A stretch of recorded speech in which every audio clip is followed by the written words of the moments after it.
Hello, I'm Dick Sutphen, and this is my wife, Tara. Welcome. Welcome to Psychic Video Magazine, where we're going to explore various aspects of the metaphysical world.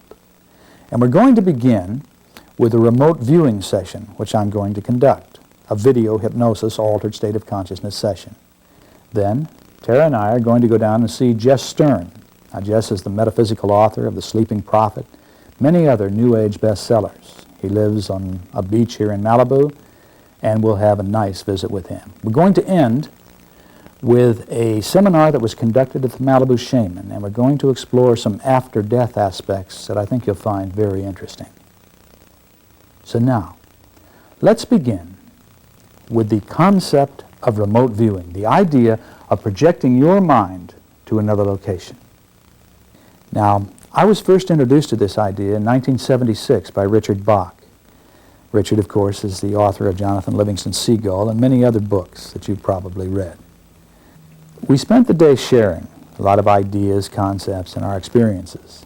And Richard told me about his explorations with SRI, the Stanford Research Institute in Menlo Park, California. Now, in the early 1970s, in the engineering and bioengineering laboratories of SRI, two scientists, Russell Targ and Hal Puthoff, were conducting the first remote viewing sessions. And what they were doing is they were proving that everyone is psychic. Now, the way that the sessions were conducted is that they wrote locations, various locations around the San Francisco Bay Area, on file cards, wrote in details how to get there and what was there. Then they sealed these file cards in an envelope, and of course they had hundreds of envelopes which they put in a security safe. Now, when it came time to run the experiment, one of the men would go to the safe, take out an envelope, go down to the car, open the envelope. Now, they had coordinated watches, and he would drive immediately to that location. Now, 30 minutes later, the psychic that was going to be tested would sit in the laboratory and focus his mind upon where this outward-bound experimenter had gone. Where was he? What was he experiencing? Now, the original psychics were tremendously talented, people like Ingo Swann and Uri Geller. But they worked with many, many psychics. And what they found is that every one of them could do it. Every one of them could successfully project their mind to a distant location. And so they needed a control group. And they found a lot of volunteers who claimed to have no psychic ability whatsoever. But what the experiments proved is that almost every one of them was able to successfully project their mind to another location. So Richard described his experiences to me, and he said that he went to SRI, and they explained how the process was conducted. And his reaction to this was, well, I'll just be making it up. I'm just going to close my eyes or go into trance and tell you what I'm perceiving. I'll just be making it up. And they said, yeah, fine. You'll just be making it up, but you'll be making up real things. And they explained to him that they expected him to be psychic. Out there, if you're psychic, you're weird. But in here, they said, we expect you to be psychic. They said, it's okay to be right. It's okay to be wrong. Just pretend and see what happens.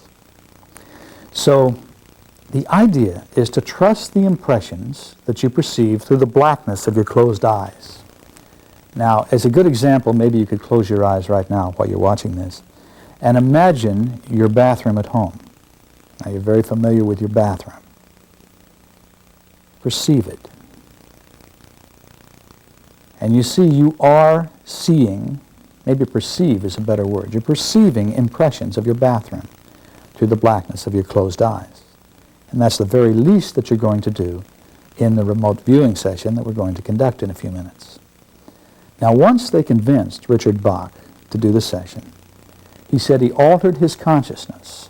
I believe he has a background in Silva, and so he went down into an altered state of consciousness, and he just opened his mind and began to perceive impressions. And the first impressions he received were of a pointed building, a very unique, architecturally unique building. And he described the roof, he described the doors, and then he had the feeling that he had gone inside. And once he was inside, he felt maybe he was in an airline terminal because there was a long white counter along one wall. And he said he saw a corporate logo behind the counter. And he had the feeling that there were colored lights in the ceiling. Many different colors of light were shining down into the room. Now, when the test was complete, they took Richard to the site. And actually, it was a church with the exact kind of architecture that he had described, this pointed, very unusual pointed roof. The roof was as he described it, the doors were as he described. They got inside, and of course, the counter was the altar along one end of the church. The corporate logo was the cross. Now, there were not any colored lights in the ceiling, he said, but there were stained glass insets, and the sun was shining brightly, so the effect was certainly that of colored lights. Now, Richard Bach had no doubt that he had successfully been able to project his mind to another location. Now, you can do it too. I started, after Richard explained this to me, I started using this technique in my seminars. And what I found is that the whole seminar room full of people was able to successfully mind project. Usually we'd have at least a 90% success rate. So, let's see if you can't do the same thing. Now, you can project anywhere or to anyone if you can capture their essence in your mind. Unless, of course, they are using a protectory technique to block such impressions. Tara and I automatically use this protectory technique in the morning and evening for obvious reasons. But if you'd like a specific target to project to, I would suggest the Malibu Shaman bookstore. Now, I suggest this because we're going to give you some targets which you can call and check on. You can check your own accuracy. So, to better explain, let's go down to the store.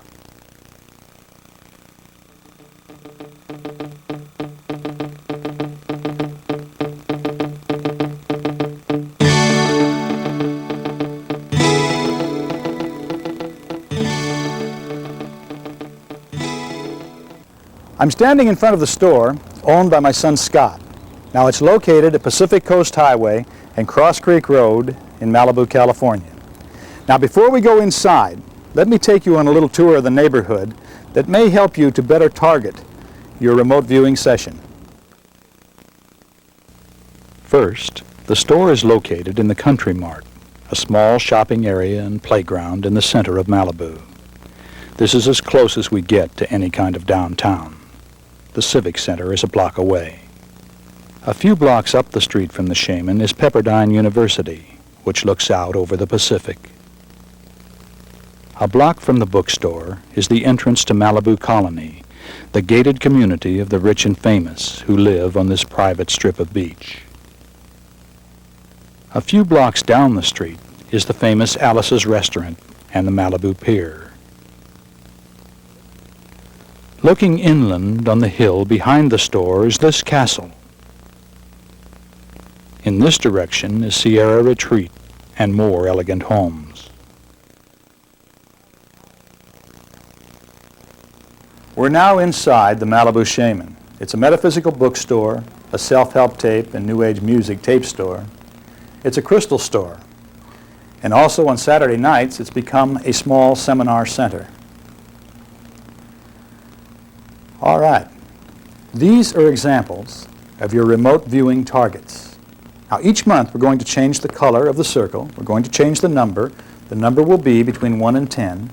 And we're going to change a small object that will be placed by the circle on top of the listening bar, which is behind me. Now, these objects will be placed right beneath the neon heads. The heads are on 24 hours a day. The object will overlap the circle. We'll change the target items on the 1st of every month. Now, these are only examples.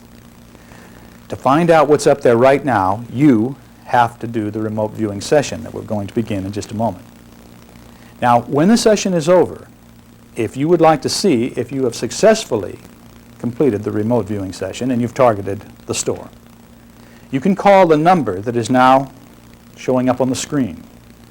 Now, the number will be answered by an answering machine, and it will tell you the color of the circle, the number, and the object that is sitting there right now.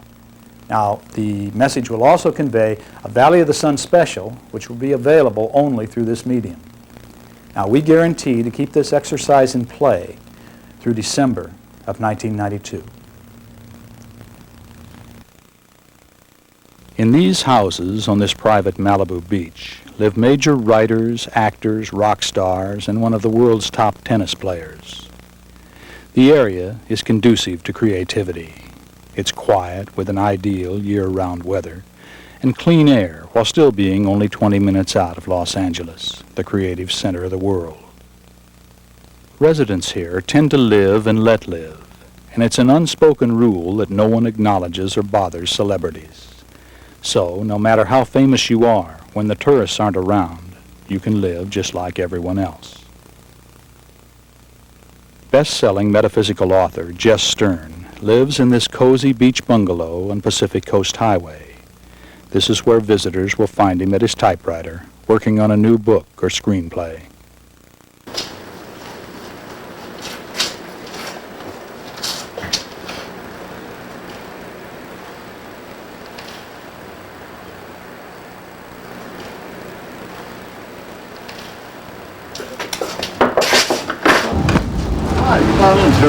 Good to see you. Dick, We have stopped by and we have brought a whole camera crew with us, as you can see. You brought a few friends, as I That's said. right. Come on.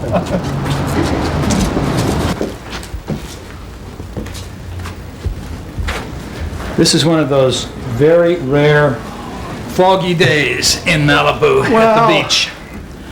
The ocean has many moods, like a woman, you know, and they're a lot alike, you know. It's hard to leave them alone, and hard to live with them sometimes, and I wouldn't want to live without the ocean. Huh? Yeah. Would you rather live without women or without the ocean? Well, I've never been confronted with that dilemma. With that choice. Okay, the idea here, Jess, is to, for the first issue of the magazine that we're doing, to let people see where you live and where you work, and to talk to us about what you're working on. Your projects. Well, I don't think they're going to find it very stimulating. I mean, you know. I don't know. I live do. like everybody else lives, you know, with a certain amount of furniture and chairs and tables and lamps and things of that nature. But I think what makes this home different is the fact that it is on the ocean and has been rebuilt somewhat by myself. I've watched you rebuild it over the years. The openness that I like in my life, and so I convey some of that openness in my home. What are your projects right now? What do you? Well, I have several. I'm doing a book that I enjoy writing called The Return of Mary Magdalene, which is a sort of a fantasy in a way, but it adheres to the Bible. I don't contradict or never have, even when I wrote I, Judas with Taylor Caldwell, which was a novel. I never contradict anything that's already in the Bible or that's inconsistent, but there are a lot of gaps that, and of course, obviously this is a fantasy with Mary Magdalene coming back to find out, you know, about exactly who were the people behind the crucifixion of Christ, and also to await his coming, because we are approaching the millennium, and Matthew said in the book of Matthew, you know, there shall be dark clouds and no man shall know when he's coming. And Mary Magdalene in my book says, well, no man, but Maybe a woman. Maybe a woman. What about new nonfiction works, Jess? By me? Or? Yeah. Mm-hmm. Any new? Are you going to do the Millennium book? Yeah, You and I have talked about that many book times. I'm planning to do on the Millennium. Mm-hmm. And I must say I don't enjoy that as much as I do The Return of Mary Magdalene. And because one of the reasons for it is that most of the predictions, by the very nature of prophecies, there seems to be either in the Bible or in Greek mythology, or like Cassandra, for instance. We know she's a prophet of doom. Well, all of the prophets, whether Jeremiah in the Bible, they're always prophesizing doom for some reason. Of course, Isaiah prophesies the coming of Christ, and that has been prophesied again. I'm getting into that and what that prophecy is, and etc. But for the most part, you have like the Edgar Casey prophecies, where most of Los Angeles and San Francisco are going to be destroyed before the end of this decade. And New York will go. You're going to tell us when it's time to move, right? Well, I'll tell you. We're counting on. Yeah. We're counting on Jess's The odd thing is that the most specific prediction is one by the U.S. Geodetic Survey, which says that the worst tidal wave of 1,400 years is going to hit our coast in March of 1993. Now, that's not Edgar Casey talking, that's them. I'm glad my house is a couple blocks above the beach. Well, you can come stay with us I'll then. give you Nevada for the new coastline, if that happens. Well, your guides have taken It's very... kind of a book that cheers me up when I'm writing it. Yeah, I understand that. Your guides have always taken very good care of you, though, Jess. Well- this deck out here, Tara and I were married on this deck, so this is a very special place to us. But you insured your deck about a week before the last tidal wave. I'd like to make it a week, but it's 3 weeks. It's 3 weeks. Well, your guides gave you 3 weeks leeway Yeah, 3 to weeks. get your deck Well, that's insured. because Tidal wave came in, took it out, and of course, Jeff... Well, I don't think that was because I was so psychic. I think it was because I was so stupid. I didn't even I know think that you're there well were- watched over. Well, no, I hadn't realized that there was national flood insurance that had just come in 6 weeks beforehand. And so I happened to be talking to somebody, and they said, somebody next door who doesn't believe in the psychic. And he said, well, he says, what the heck, complaining about the fact he couldn't get more than $200,000 insurance. And I said, I didn't think you could get any. So I took it out, and it was about 2 or 3 weeks before. And it was good timing. Well, I didn't get that much back. I think that when that storm came, and we have them every 5 years, it was 1983, I was sitting here, and I was thinking, of course, of the predictions, of the Casey predictions. And I thought, well, that's going to be 1998, so I got a little breather here. And I remember my son, who was in the police force in New York, in the worst sections there at the time, anti-crime, that called me, and he said, he was in Fort Apache, for instance, the head of an anti-crime in Fort Apache, in the New York Police Department. He said, what are you doing there? He says, I hear they're evacuating it was a voluntary evacuation. The only people that didn't leave the beach, this stretch of beach, was I and my neighbor next door, Stan, who was a structural engineer.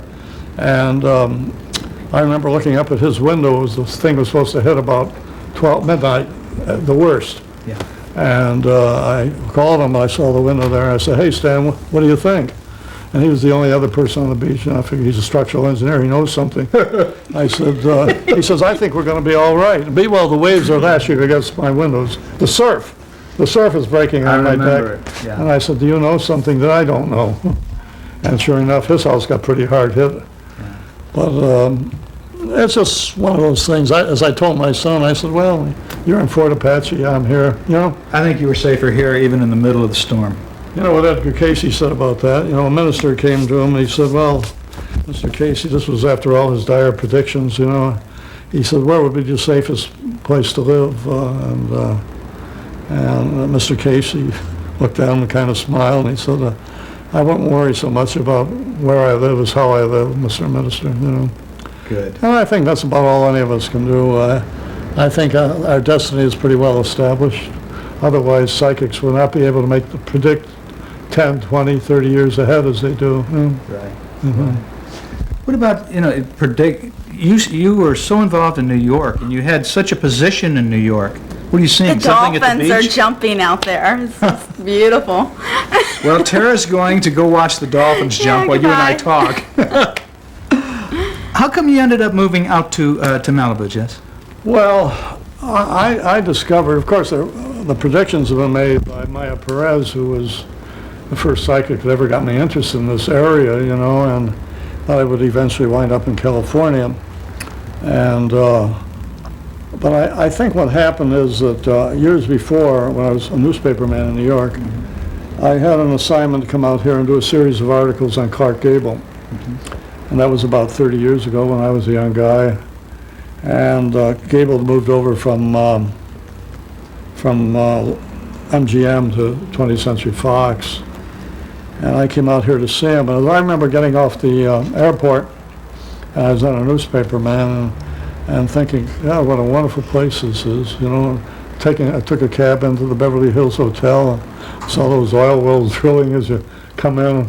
The guy, of course, took the longest trip. You know, he didn't take the freeway, so I had a nice scenic view. And I was used to Florida, but this was different. The air was different. Yes. There was an exhilarating factor in the air, a stimulating factor. And in Florida, you know, it was always muggy and things of that nature. And then I got to know Gable, and I did a series of articles on him for which were sold around the country. I guess about 100 newspapers took them from my syndicate, the News, Chicago Tribune Syndicate. And I like Gable very much, and he invited me to come back out. And of course, that was where my whole career changed. Did you ever talk with Clark Gable about psychic things, Jess? Well, yeah, I had a psychic experience. It so happened 2 or 3 years before that, and actually after I wrote the Gable series for my newspaper and the syndicate. I did a series on extrasensory perception that year, 1956, for the paper, which I think is the first time a serious series like that was ever printed in a newspaper, you know, a popular newspaper. Right. But I did mention something about the psychic to Clark, and he was immediately interested because as a sensitive person and as an actor, why, I am sure he was aware of I would say the presence of the psychic power in most individuals, and most of us. All you have to do is develop it, as you know. And of course. It's all there. If dogs and cats and other animals have it, why should man, who is supposed to be so superior, not have it? Of course, what man has done is that he has worked it out of himself through paying so much attention and being obsessed with things like conscious things like gain and success and our next meal, getting somewhere and things of that nature. Whereas the animal, they stay in their native state, and we all know that if a dog's master dies, he could die 3,000 miles away. That dog will crawl under a bed and howl when he comes out for that dead master. No. Well, Jess, I want you to show us around, if you will, to show us your house, and I want to keep asking you questions as you show us your workroom upstairs and the place where you do most of your writing down here. It's not a very large house, you know, it's not a large house. Okay, well, we're going to take a little tour.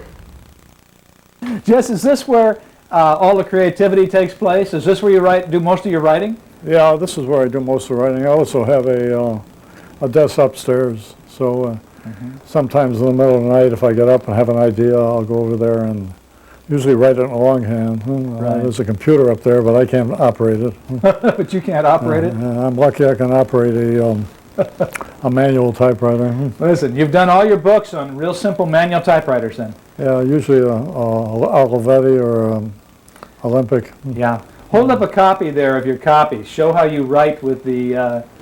Well, this is, I generally write it, the first draft will be in yellow paper so I can distinguish it. And then the final will be redone in white paper.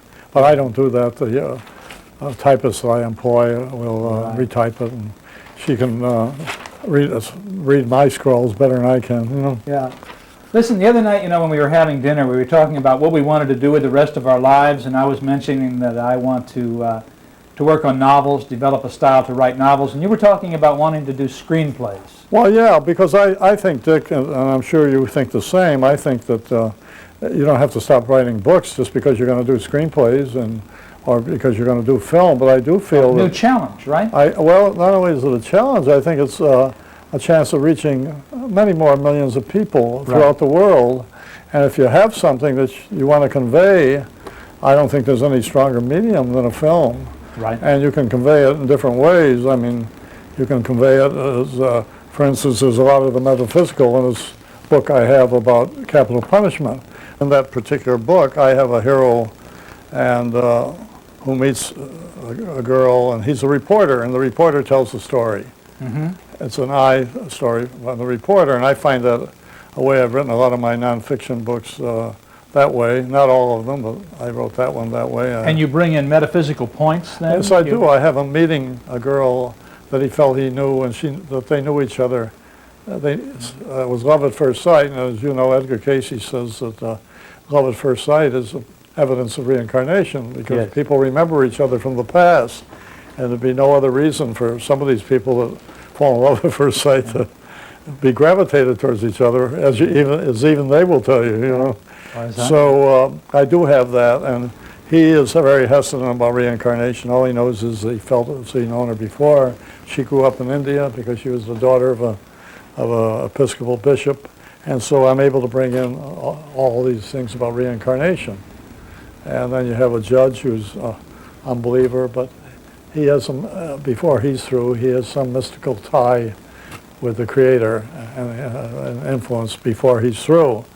And he sees that even though he's a hard realist. So I do bring in the metaphysical. There's a metaphysical thread throughout the book. And I don't think that I could write a book without that, nor would I want to write a book that deals without that, because to me, that's all there is in the world. I mean, it's how did we get here? What are we supposed to do while we're here? And where are we going?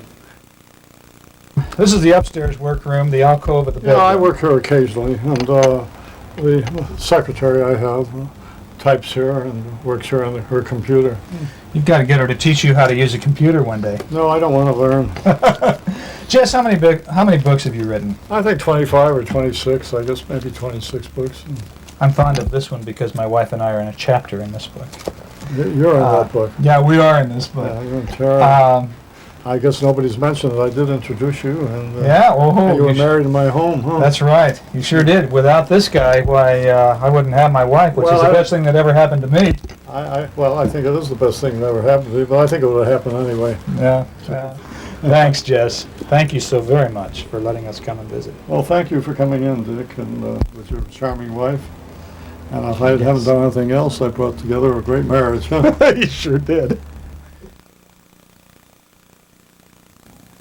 And so what I thought I would start off with here tonight, was to talk about a death that is probably the closest, most powerful experience of someone dying that I've ever had, and it took place about 8-9 weeks ago now when my mother died. And the experience, what has happened for the 9 weeks since that time, it's an ongoing story. I think we're kind of now maybe getting to basically to the end of the story, but it has been like a serial that just keeps going on because we've tried to remain in contact with her. We didn't set out to do this. We didn't plan this, but it's worked out that way. Personal story. My mother was 78 years old. She'd had a very full life. Her death was not expected, wasn't expected at all, although Tara and I had some inklings from a few things that seemed to be happening, some of the things that she was doing. But before I tell the story, let me give you just a quick background. She was a very strong-willed woman, and that's to say the least. She was married to my father for 25 years. After he died, she was single for, I think, about 3 years, and then she married another man, and she was married to him for 25 years. He died 1 year ago. She was a Presbyterian, loved the Presbyterian church, had been in the Presbyterian church, same location, all her life, from the time she was a little girl, in Omaha, Nebraska. And she loved Omaha, Nebraska. She really loved Omaha, Nebraska. She hated California. She thought it was the weirdest place in the entire world. And she saw life through the eyes of society, or what she perceived to be the way society looks at things. That's the right way, the proper way. She was not too open to other races of people. No matter how we all worked on her, she never seemed to make a whole lot of progress in that particular area, I'm sorry to say. She believed that the whole world should be like Omaha. And the rest of the people in the world should be like her friends. And then everything would work. We would stop having problems. Over the past year, before she died, which she died on March 27th, she began to get her affairs in order. Her husband had been dead for a year. Her health was failing in little ways, and she said, I don't think I want to stay in my house. She had a nice condo. She said, I don't think I want to stay there anymore. I'm going to buy an apartment in an apartment complex, but where they monitor you, where they take care of you. If you have a problem, you can push a button and they'll come running, and they fix some of your meals, and yet you're free. You're still living a free life. And so she had put her condo up for sale. It had just sold 3 days before she died. And she had bought this apartment, and I think Skyline Manor was the name. I think she bought it because she did not want to ever get to the point where we took her to California to live. I hate to say it, but I think that's really true. She wanted to make damn sure she didn't end up out here by any chance. Although my brother lives in Minneapolis, and that wouldn't have been quite as bad. But there's a point to my stressing how much she loved Omaha. We got to be careful how much we love certain things in life, because they can really snag us, I think, after we cross over.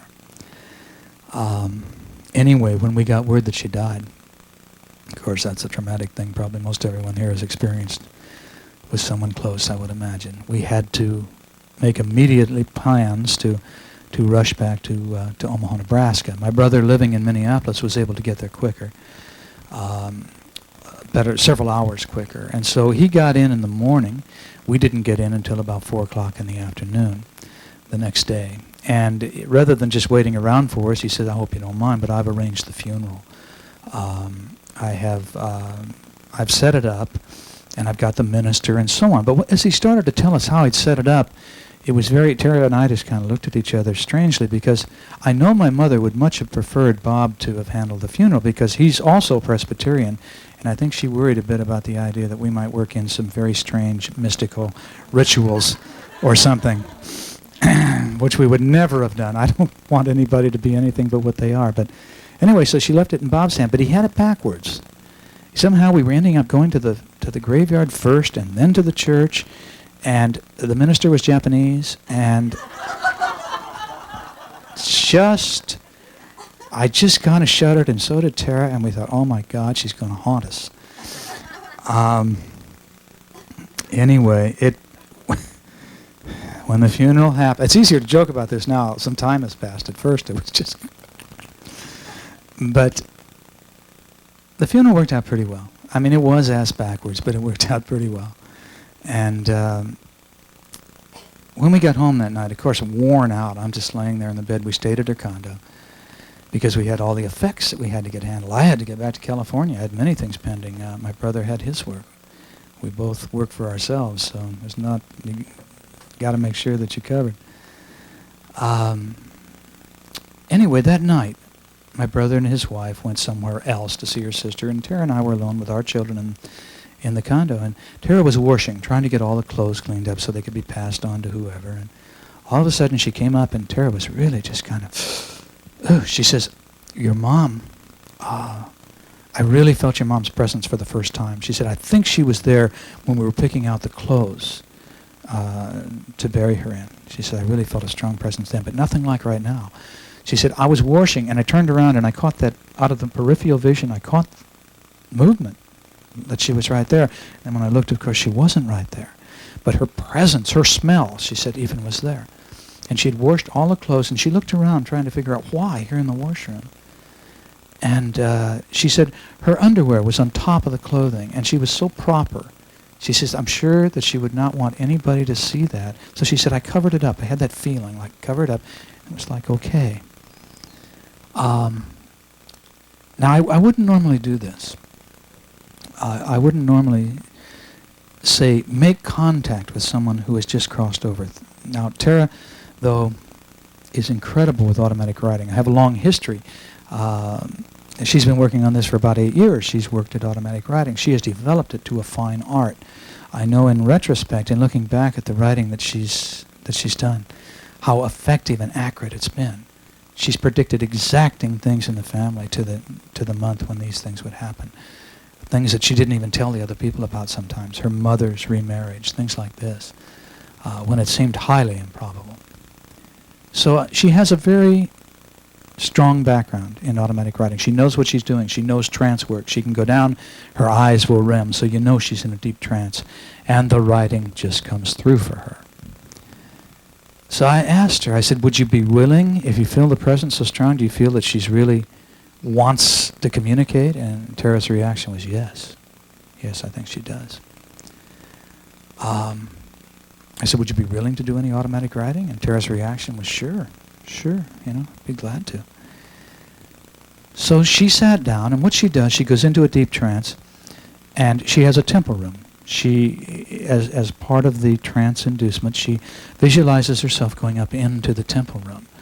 And then those on the other side come in from the back entrance to this temple room. And she's worked it out to be a very, very real room for her, in which a very spiritual room. And she sits down and she begins to write, and she lets them take control of her hand. But in this case, the moment that Tara went into trance, and I was sitting right there because this was one I was really interested in, and I saw her eyes begin to rim, and then her hand just took off, real jerky at first, very, very, very strange. And what she was doing, Mother was there. Mother was right there at the edge of the bed. She wasn't in the temple room. She was still totally earthbound, right here, right now. Maybe not earthbound. I don't know if that's the right word, but she was right there. And Tara said, well, I can't communicate with you. This is mind-to-mind communication. She said, I can't communicate with you. You've got to come with me. And we'll go up these stairs to my temple room.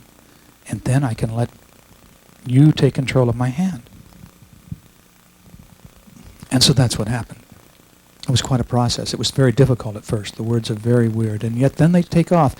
And now Tara and my mother wrote back and forth once a week, but my mother always typed it. So she's not really familiar with her handwriting, and yet here's the exact, we compared this later, the exact way my mother did the writing.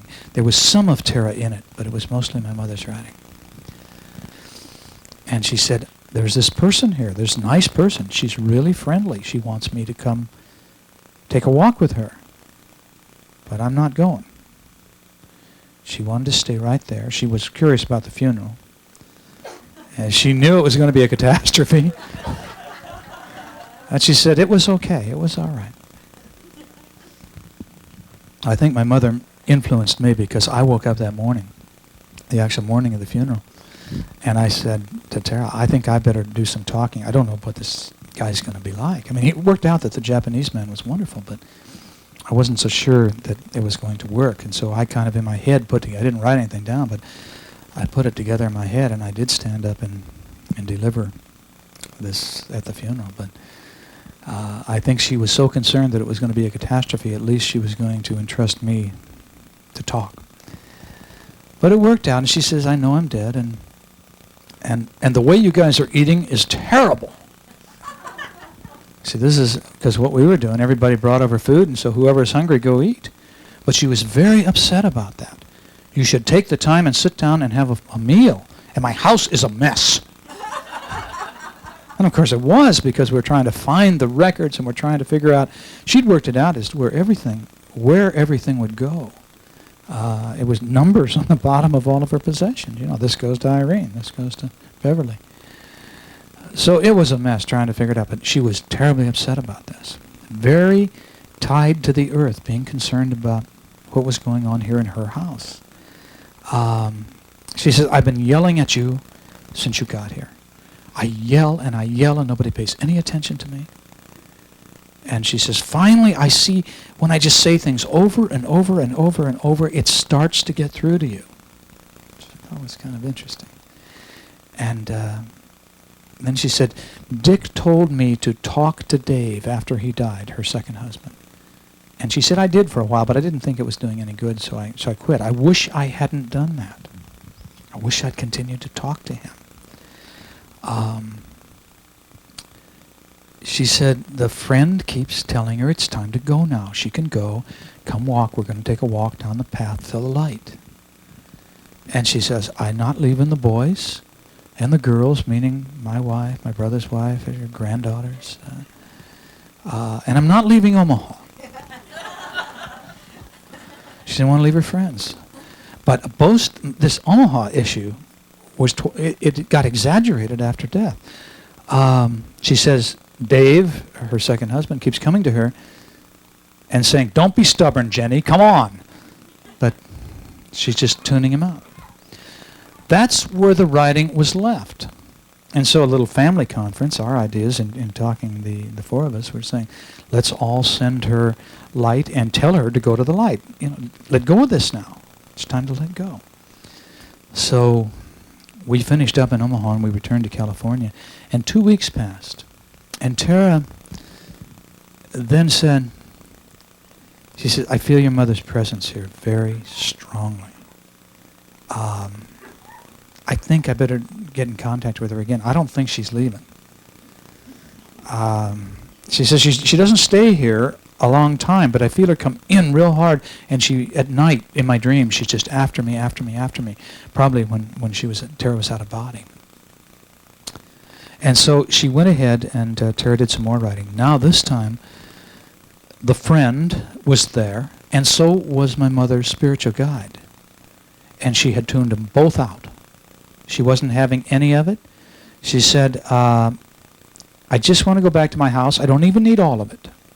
Don't even need all the space, just a little of the space. I know I'm dead, but I sure would like to just go back to the house. Jeez.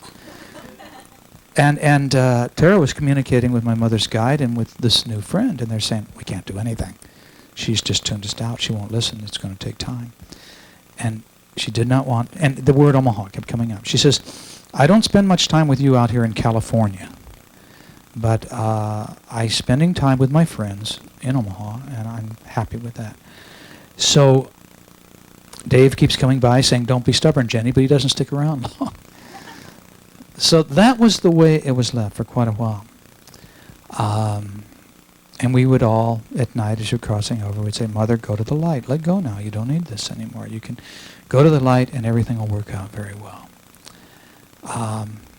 Then a couple weeks ago, Tara did one more time. She did some direct writing because she felt that maybe it would be desirable. She again was feeling Mom there in her dreams. And what I'm going to do is I'm going to have Tara come out here in just a minute and read that last writing, which might communicate, a little better than my just telling the story here. Every one of us, of course, is very concerned with what happens after death because we all got to go. And the idea of reincarnation. Now that had come up. One of the things that I should probably add here, being the good Presbyterian, my mother was, I think, always embarrassed by the fact that she had a son who communicated the sort of things that I communicated. And in the second direct writing, she said, I asked about that. And they said, well, yes, but the only way you can go back to Omaha is to be a baby. And I don't see any, and I don't understand that. So, anyway, listen, let me bring my wife out here if she's back here, I hope. Tara, honey, are you here? Can I get you to come out? Yeah. This is my wife, Tara. Take this one. I'll see if I have one. Why don't you explain it? Okay. Well, I'm going to read you some of the automatic writing, the third automatic writing that I got from her. Anyway, she had, I went up my temple stairs to my temple room, and she happened to be there. So, wanting to talk to me, I had felt that she had wanted to talk to me another time when I go up to my temple room sometimes as I'm going to sleep. I felt that she maybe wanted to talk to me, so I went ahead, but I didn't feel that she was hanging around anymore, that maybe I had set up a process on the second automatic writing that her guides sit with her like a card table because she liked to play bridge and pinochle, and so I set up a table and said, why don't you get to know these ladies? They can tell you a lot about your past, and maybe you guys can get to be friends talking about your life. and your marriages and children, and so I felt that they really, that's maybe where that turn came in, where she could be friends with the ladies that were helping her out. So this is such a beautiful place. You will remember me here, as I will stay here for a long time. Sorry it isn't very legible. I guess since you are back in the United States, it's easier for you. United States. I've accepted very well my dead presence. It was nice of you to come with me, to wish me a happy Mother's Day. I hope you will come and visit me again soon. I miss all the kids. My Bobby, Jim, Isla, the girls, and also my California relatives. I've been learning a lot about the way life and death works. You know how curious I am when I get interested in a subject. Well, I was introduced to this woman who would quiz me on what steps I'd like to achieve while dead. I told her I wanted to go to heaven, and she asked me what my idea of heaven was, and we were immediately at this spot. All the beautiful flowering trees, flowers, benches, and grass. The sunshine is pale and not too hot or too cold. This is my idea of heaven, and all the people are dressed so neatly and are all kind. I have not seen Jesus or the number one God yet, but this woman said I would not, for a very long while anyway. Then she told me to release my happiness onto the flowers and grass, and I became very happy here. Occasionally I miss Omaha, but when I think really hard, I collide with something. I then see Omaha, but it doesn't feel good anymore, like heaven. The woman then told me to call out to anyone I'd like to see that has passed on. I called Mother and Grandmother. Grandmother came right away, but no sign of Mother yet. Grandmother took me into her arms, and I felt very small. She comes to see me very often, and we have a really nice visit. I don't sleep really or eat, although my senses are very clear. I could if I really wanted to, but I feel the time gets different here. The night here is scary for me. I associate it with many evils, but once I listened to the night sounds, and I ran back for the lighted garden and listened to the morning doves and birds. I haven't seen Earl. Dave calls out to me, but I don't want to get in the middle of his and Charlotte's happiness. His ex-wife. He was married once before. So. Yeah, Dave. She's real funny about wanting to get involved with Charlotte and Dave. They were buried in separate places. Yeah. Richard's mother was buried with Richard's mom. I mean, with your father. I'm sorry. Anyway, I haven't seen Earl. But I don't want to get in the middle of his and Charlotte's happiness. Earl, they say, is far away, that the journey I shouldn't worry myself with yet. I call out to him. My friends Janalee and Henrietta are very good to me, and they try to explain some of Dick's reincarnation ideas with me. I still can't understand it very well, but they said Dick is pretty right on the track.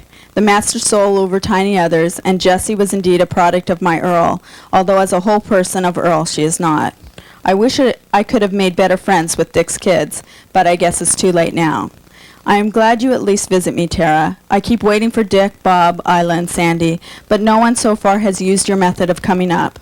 Although I hear Bob sometimes saying nice things to me and about me, lots of remember whens. As for Dick, occasionally he says hi as he's going to the light and expresses some loving thoughts. I do catch those, but they are now very faint with my being in heaven. I really don't know if this is heaven, this very beautiful garden, but I think so. I think of more angels when people come in from above. We chat about our earthly life and how we loved our families and some other memories. I still worry occasionally, but find myself in a cloud of smoke if I think of Isla smoking, so I'm not doing that to myself, although I want her to be good to herself, Bob, and the girls. I fear Dick works too hard with too many responsibilities, but I trust that you, Tara, keep him happy and with what you all eat, healthy. Now I really am not hungry here. I know she did not like our primary vegetarian diet, is basically. I know some of my friends in Omaha are on the brink of passing away. I can't help but stay here just in case they want to have a visit with me. I know that's not being very realistic, but I do miss them. I'm stopping thinking of them so much since I do that crashing and spinning. I don't know how to control myself yet that way. To all the families, Grandma sends love. Thank you, Tara, for coming to see me. Kiss the babies for Grandma. I'm Inform Tara will contact Bob and Isla. Tell Isla Happy Mother's Day. I will pick some gladiolas for her to remember her. I love you kids. Much love, Mom and Grandma.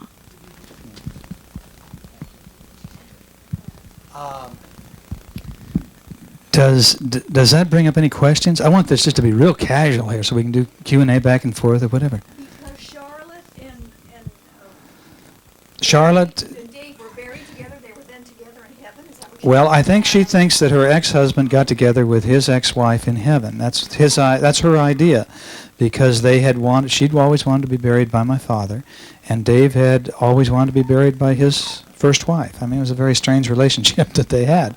So all of her preconceived ideas about how it should be and not interfering have been carried over across to the other side. And I think that's the important thing to understand. Yeah, Dave was saying, come on, Jenny, don't be stubborn. Come on, go to the light. You know, he's had a year to get used to it. I'm sure he was just as stubborn as she was, but...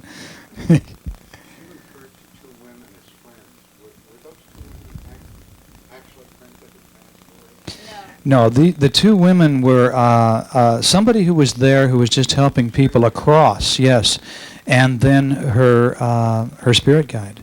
Her spirit guide, Tara had contact with several times before, and she was very stern, very straight-laced type of a person. That makes interesting reading and a lot longer story. So, you know, I recall Ruth Montgomery's writing. Ruth's a friend, and I just love her, and a big influence on me. And I recall her writing in The World Beyond, of course, about the idea of carrying over the addictions, the hang-ups, the lusts that we have in this life, whether it's alcohol or smoking or an addiction to sex, whatever it might be, or an addiction to Omaha. And it's a little, you know, as Ruth said and pointed out so well, and Arthur Ford, of course, came through to communicate what he'd experienced after death. And this whole idea of if we have addictions or if we get too hung up on something, we better resolve it while we're here rather than waiting until we get to the other side, because it's a lot easier to do it here than on the other side. And so if you have these very strong preconceived ideas like my mother did, about everything the way it should be. She had the idea that when you die, you go to heaven. Heaven is going to be this wonderful, wonderful place, and on and on and on and on and on. I think it's good, and this really shows to me, to be a little more flexible while we're here. A lot more flexible while we're here. A lot less judgmental, and to get rid of the expectations, maybe. Anyone else? Any questions on this? Yeah. Well, when she goes into deep trance, now this doesn't happen with everyone, but when she goes into deep trance, her eyes will rapid eye movement, REM, and you can see them flickering underneath there. In other words, she may be sitting up with that pen in hand, but she is in a deep altered state of consciousness. Yeah. Yeah, actually, the first time that I went into hypnosis, when I had first kind of was surprised there in her house, I had gone into trance, and I usually take 2 pens with me, and the other one I was holding, and all the black ink came all over my legs. Yeah, well, that I was so out of it, I didn't feel that. Yeah, just running down my legs. She's not there at all. I don't know if she'd be in deep alpha or theta. I don't know for sure, Yeah, but I don't know. you'd have to measure her on an instrument to know. Yeah. Anyone else? Just in case the other one. Be prepared. Anyone else? Any questions at all on this? Yes.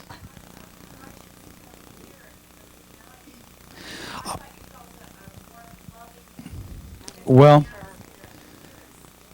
I questioned that too. Why was she fearing the night?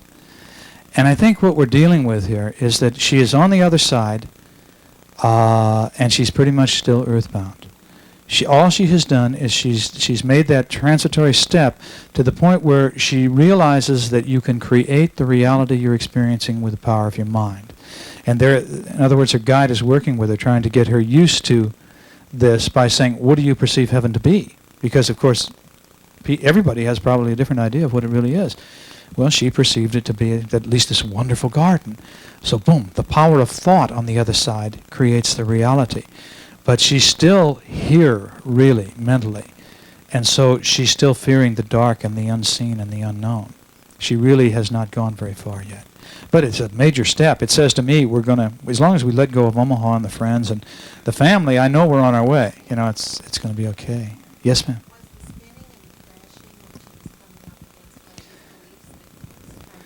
The spinning and the crashing, the idea of coming up against something, I think that's probably part of adapting to the other side. I'll bet that was really a surprise to me, because that was a new one to me. My guess is that as part of this transition, when it's time to go, you start setting up these blocks for yourself. In other words, we're going to be too stuck on Omaha. Well, every time now, once you've gone this far, when you start thinking about it, now you're going to smack into yourself, or I forget exactly how she phrased it, but that was a new one to me. Yeah. Did she address the problem of her sudden departure? Yes, she did. She about her sudden departure, and yet she had said that she was not. I had asked her if she knew that she was going to die beforehand, and she said no, and that all of a sudden the pain got so horrible. She had gone to the doctor that day. She'd driven herself to the hospital. I don't know if Richard told you that. She'd driven herself to the hospital, and then went to the emergency room, which we felt real thankful that she was at the hospital when all this happened. But she had been monitored for about an hour and a half, and all of a sudden, the pain, she started having a massive cardiac arrest, and all of a sudden she was just over her body. I mean, it was there, and she didn't realize she was dead. She just, but the pain was gone. That's all she cared about at that time. But she had been real sentimental. She said she had been really sentimental with this moving. She had been packing boxes. Richard had gotten a box, actually, and opened it after he got home, that she had sent up little mementos all throughout his child. Yeah, that day she died, she had gone to the post office before, and yes, it was really a special present to come home to. Yeah. Our seminars are usually held in hotel ballrooms with about 200 to 400 participants, but it's been fun to do this series of Saturday night gatherings at the Shaman with just 30 people. Now, before we end this first issue of Psychic Video Magazine, I'd like to point out that Tara uses her ability to contact the other side not just for automatic writing. She also attains a lot of very good help with her painting. And I've asked her if I could show some of her paintings here. I ask for guidance from the other side. I try to relax and concentrate really hard on my paintings. I bring down white light, and when I come to really rough spots, I ask for guidance. Well, Philoppides started coming to me, this guy dressed in Greek attire. He's kind, humorous, and he kind of became my personal instructor, was coming to me all the time. Whenever I needed help, I'd see him. So when Richard and I were recently in a Santa Monica architectural bookstore, I saw these Greek art books. And I looked in the index for Philoppides, and his name was there. And he was a great teacher in Greece. All right. Thank you very much for joining us for this first issue of Psychic Video Magazine. And now, my daughter wants her rocking horse back. I can give this back to Cheyenne.